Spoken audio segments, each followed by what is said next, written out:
Well, the AI Summit has been a grand success here in New Delhi's Bharat Mandapam. From the European Union to the United States, the Pax Silica, and of course, the Global South in focus. The safety and regulation is one thing, but India taking it a step further. Equality and parity of AI for all. That's the message for unity of AI from New Delhi. And joining us to discuss this and more is Henna Virkkunen, who is the EU Executive Vice President for Tech Sovereignty, Security and Democracy. Thank you very much, ma'am, for joining us here on NDTV. Let me begin by asking you your first impressions from the AI Impact Summit in New Delhi. You attended the leaders' summit. We had the French President Macron, UN Secretary General Antonio Guterres, and of course the Indian Prime Minister. How important and significant is this for India-EU ties, but also for the larger world? I think it's very important that now first time really the AI Summit, and in this time AI Impact Summit is taking a place in Global South, and India hosting this because India is a very strong player globally when it comes to technologies and digitalization.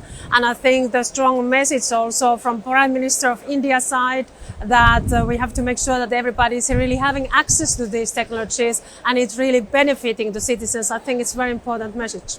You know, one of the concerns for a very long time since the AI took the center stage has been the regulations, has been the safety, and it's been a big debate in the European Union as well. How concerned are you? Because there are separate states in EU and otherwise outside who say we will not regulate. But then there is the French president who of course came in and said social media needs to be banned for anybody below 15. There are other countries like New Zealand and others who are also doing this. Where does the EU stand on this right now?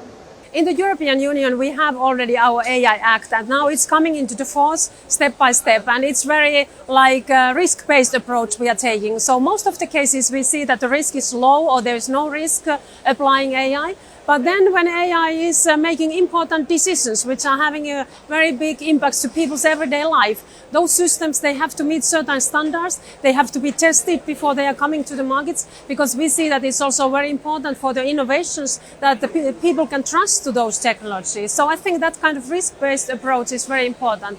And with the technology like AI, which is developing very, very fast, it's important to also take care of the safety and security of the systems. We're speaking about safety and security, and we can't leave behind disinformation. We've EU versus disinformation, tracking it very closely for years together. But here in India and in the wider world, disinformation is causing concern. Disinformation can lead to violence. It can lead to riots. It could lead to something negative. How does one tackle this in this age of new tech and emerging technologies? Can we do this in a more framed manner with countries and multilateral systems coming together? I think that it's important that the digital online platforms, that they are also committing to that they are taking the responsibilities, that they are not spreading disinformation or fake news. And this is also a rule in the European Union that online platforms, they have to all the time assess and mitigate the systematic risks they are posing. And for example, they have to have practices in place that they are not, for example, spreading disinformation. And when it comes to AI, we also share the concern of India when it comes to deep fakes. And also in the European Union, the legislation is coming into the force now in August, that always when AI is used to create the content, it has to be labeled, that the people can also realize and recognize when AI is created to make content online, like deep fakes, for example, which can be very misleading. I heard some of the social media companies and their heads were summoned, including Elon Musk. Has there been an amicable solution to this? Are the social media platforms in line with the EU principles and guidelines, or there's still some difference of opinion? Yes, our Digital Services Act, it came into the force 2 years ago, and now we are enforcing it. So we are investigating several online platforms, and we have been also posing fines if they are not complying with our rules. So yes, of course, everybody who is doing business in the European Union has to respect our rules and regulations, because we want to make sure that online environment, it's a safe and fair and democratic for all our citizens. All right. On India and EU, something more dramatic happened just a few weeks back. And I'm sure you're aware about the EU leadership coming to New Delhi. And we had a lot of color, a lot of vibrant energy. But in 2 decades, after 2 decades of negotiation, we have the political declaration of the FTA. There's a ratification that is required. But how big is this when we speak about tech sovereignty, digital alliances and new frameworks being worked out, new collaborations in the field of AI, new technology and emerging technologies. Exactly. We are very happy in the European Union that we were able to conclude these negotiations with India, because India and European Union together, we are two biggest democracies in the world. And that kind of free trade agreement, of course, it's giving great opportunities for our citizens and for our businesses when it comes to production, but also different public services. And the digitalization and technologies, it's one of the fields where we have had already cooperation with India, and now we will have even more deepened cooperation. So AI is one of the fields where we are working closely together. Also semiconductors, high performance computing, for example. Also digital public infrastructures where India is very advanced. So we are building interoperability between our systems really to support and help our businesses and citizens. And just in this week also we opened our first ever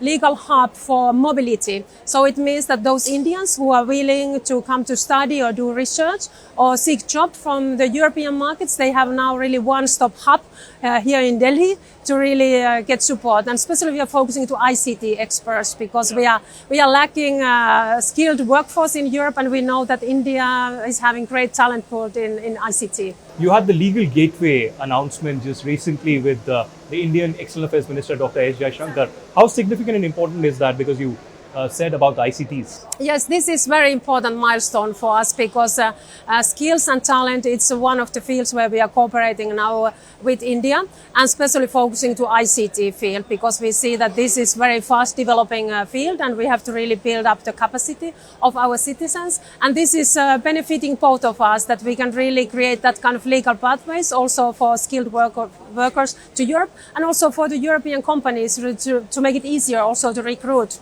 workforce from India. You know, I can't help but ask, you mentioned about semiconductors and India's UPI, which is a digital payments network, which has been praised across the globe. Yesterday, we had the French President Macron saying that in Mumbai, 10 years ago, a cart owner had a difficulty in having a bank account. And today, he has UPI on his phone and can accept payments all across India free of charge. What does this say about the India story, according to you, the manufacturing capability and the service industry? Yes, it's really, I think that India is very strong when it's really applying that kind of new technologies, and it has been very, I think, impressive, the work what India has done. So there's a lot of what we can also learn in European side. So in the European Union also our citizens, they are supposed to have their digital wallet in this year. So interoperable system in whole Europe, because we have had different systems in different countries. And now we are also building interoperability between European system and with the Indian systems, that our citizens and businesses, they can also do the interactions seamlessly. Minister, one of the concerns for Europe has been the Russia-Ukraine war. Unfortunately, there have been a lot of lives lost in Ukraine. There's devastation. India has condemned the kind of action from Russia. But when it comes to AI, when it comes to use of technology, robotics, drones, that's been a huge concern. You know, drones coming in. Does it bother you that Russia could be using some new technology that is still secretive?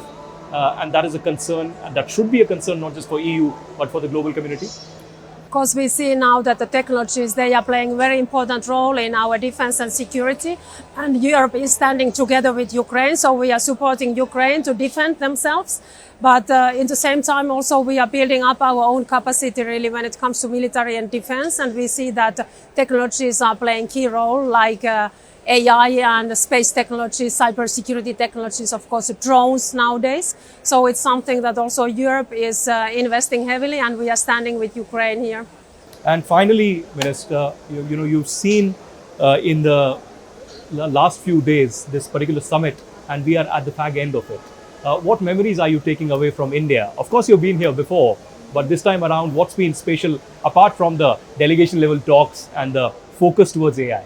I think the main take is now really about human-centric and trustworthy AI, and how to make sure that we can really benefit on that, because there has been this race on AI, who is having the biggest, computing capacity, who is having the most powerful models. But I think when we are looking at who is really successful in AI, it's those countries and stakeholders who are able to capture really the benefits of that, and really to build up the productivity and the life, a better life for their citizens. So I think those will be really the winners of AI.